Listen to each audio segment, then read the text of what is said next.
Namoonni hedduun rakkoolee garaagaraa TikTok, Facebook, Twitter akkasumas WhatsApp fi Imo wantoota garaagaraa emaila keenya namoonni nu jalaa xalafan jettanii hedduu yaaddawaa turtan har'a furmaata ajaa'ibaa isiniif dhufee hin yaadda'ina waa kana yoo haga dhuma itti fayyadamta furmaata irraa argattan jedheen abdii qaba itti dhiyaadhaa isiniin jedha. Assalaamu alaikum warahmatullahi wabarakatuh. Jira jirtu obboleewwan kiyya qaqqaalee fi gaggaarii baga jiraattan isiniin jecha har'a waan addaa isinii qabadhe dhufee wantoota namoonni hedduun irraa itti rakkachaa turanii fi akkasumas furmaata hedduudhaaf ta'a jedhu Samsung yookaan bilbilli Galaxy yeroo ammaa kana jiru hedduun isaa update yookaan software update ka jedhamu sistema bilbila keenya irratti haaraa ta'e gad lakkisee jira. Wantoonni sun wantoota garaagaraa hedduudhaaf nu fayyadanii jechaadha.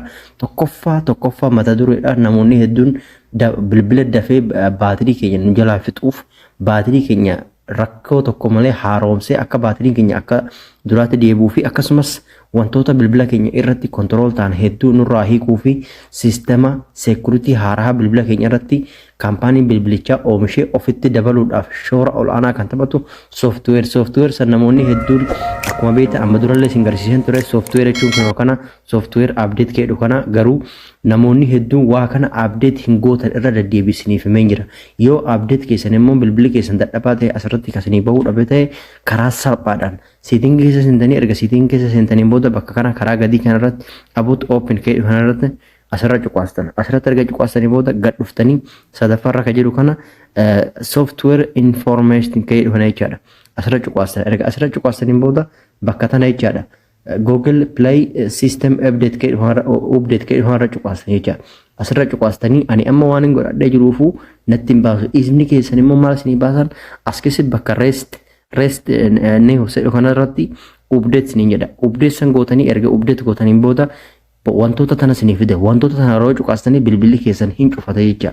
Bilbilli keessan hin cufata sistemoota bilbilli Galaxy yookaan bilbilli smart yeroo ammaa kana kaampaaniin isaa oomishe haarahi bilbila keessan irratti isiniif dabalamaa jecha.